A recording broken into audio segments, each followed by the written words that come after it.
My Qibla, how the real story of my conversion to Islam led to the creation of my flagship program. I want to tell a story I've never spoken about publicly before. I've shared different portions of the story of my conversion to Islam in various places.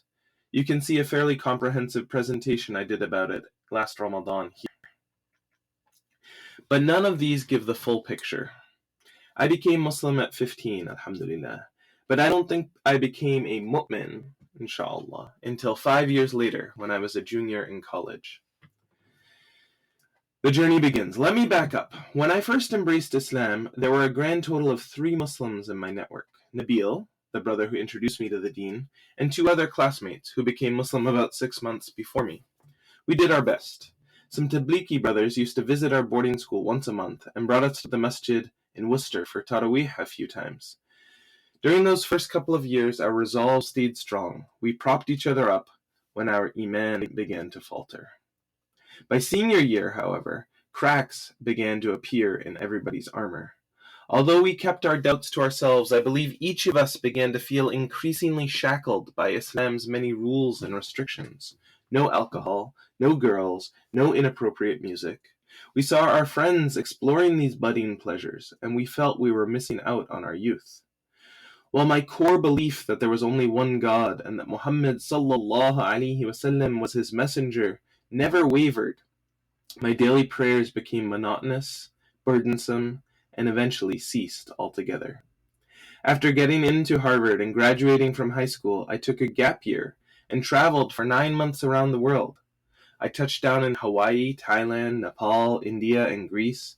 I took trains through nearly all of Western Europe and much of its east. I studied art history in Venice and farming in France.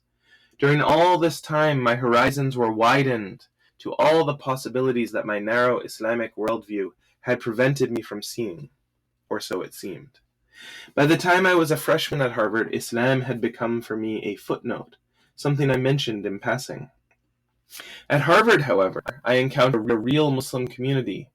For the first time in my life, I could regularly attend Friday prayer, and I began to do just that.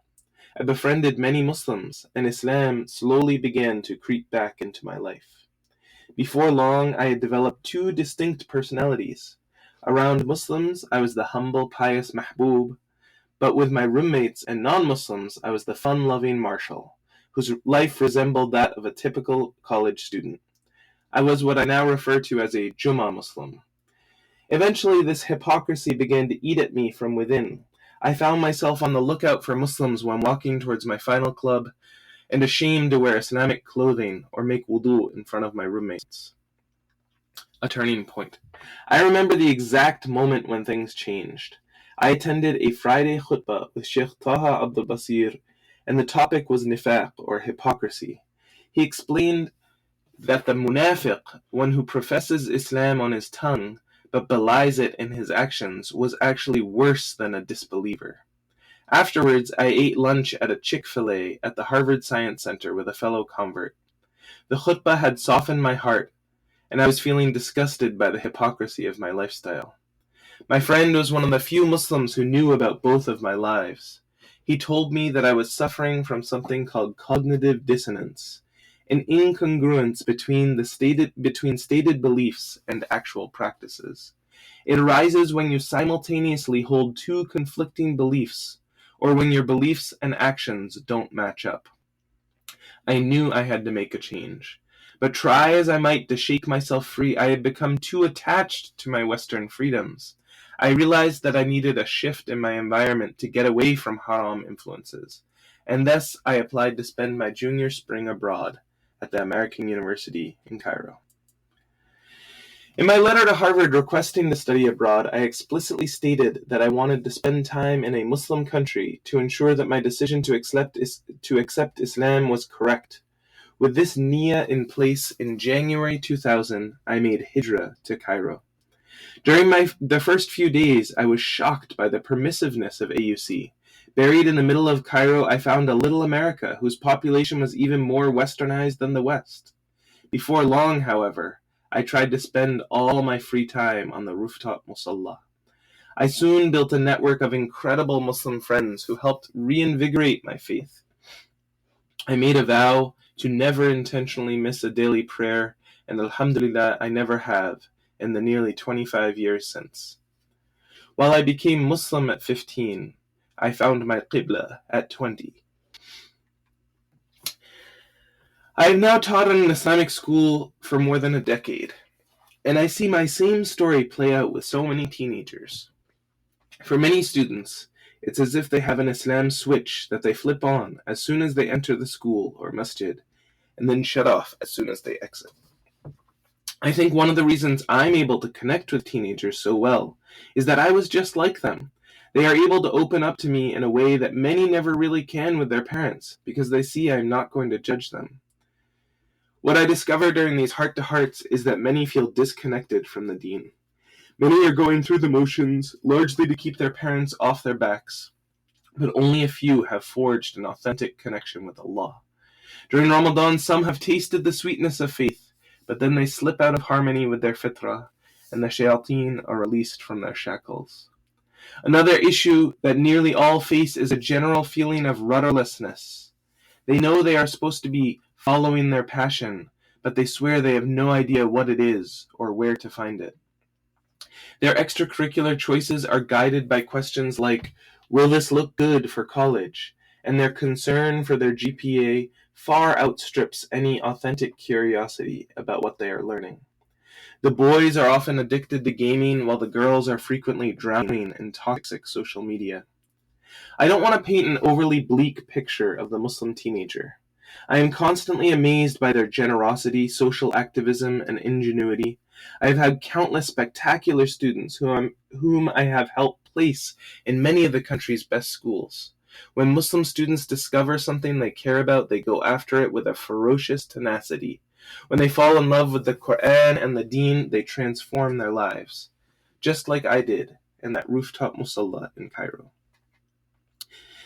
Yesterday, I launched a premium one-to-one coaching program set to go live at the beginning of Ramadan. It's called Find Your Qibla. This is how I described it in an email sent yesterday. If you're a student who has high college aspirations but is struggling to figure out what your passion is, or a parent who wants to make sure your child has the best possible chance of succeeding in this world and the next, then Find Your Qibla is for you. FYQ is an in-depth program to help define what success means to you and then make a plan to go get it. By the end of the program, you will have a comprehensive high school plan to get into the college of your dreams, inshallah. But more importantly, you will have built a roadmap to Jannah. The response has been overwhelming, alhamdulillah. I've gotten close to 25 emails and WhatsApp messages expressing interest. I've already sold some of the 12 available spots, with many others saying they are likely to join.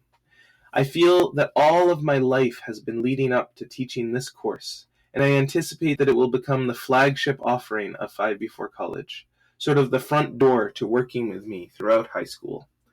For today's FBF, I wanted to briefly mention the 5 goals of the course, which are all aligned with the famous 5 Before 5 hadith that underpins this newsletter and my company. First, getting good grades and getting into a top college. College is the next major milestone for teenagers, and the academic transcript is the single most important component of the college application. I plan to teach students how learning works and how to infuse their study time with barakah. The other components of the program will make them irresistible to colleges, inshallah. Feeling good about themselves and where they are going in life. Self-esteem and self-confidence are hugely underappreciated factors in success. You really need 3 sets to succeed: mindset, skill set, and tool set. Of these, the mindset is the most foundational. By tapping into the magic of thinking big, students will develop a compelling vision for their future, and their self-belief will rise dramatically, inshallah. Finding a career path that aligns with their strengths and values. This is a biggie. College is not the end goal for students, but rather a stepping stone on the way to professional success. Leading students through comprehensive exercises like those found in What Color is Your Parachute will be a critical component to the program. I aim to help students discover careers that align with what they love, what they are good at, and what they can be paid for, and what the world needs. Discovering their passion and how to turn it into a tangible project. Again and again, I hear students tell me they have no passions. Usually it takes only a few questions to get them to change their tune. A few good ones are, if you could teach a class on any subject, what would it be and why? Imagine you have an entire day with no obligations or financial constraints. What would you do? If you could change one thing about your school or community, what would it be and why? Of course, discovering your passions is not sufficient. I will help them develop a Saturday morning project that will allow them to translate their passion into a tangible product that will give them enormous fulfillment and be a great asset on their applications. And finally, improving their relationship with Islam and Allah. This is by far my highest priority. I give shukr to Allah that He allowed this first cohort to start during Ramadan. I hope to help this cohort have a transformative Ramadan that enlivens their hearts with the remembrance of Allah and allows them to taste the sweetness of Iman. Spots for this program are extremely limited. Once they're gone, they're gone. If you want to learn more, simply respond to this email or shoot me a message on WhatsApp, 617-610-7084. Until next Friday, inshallah. If you found this edition insightful, join the thousands of readers just like you on my 5 Before College email list. Every Monday and Thursday, I send out college and education tips interspersed with Islamic wisdom to help teenagers succeed in this world and the next. Jazakallahu khair. Assalamu alaikum wa rahmatullah.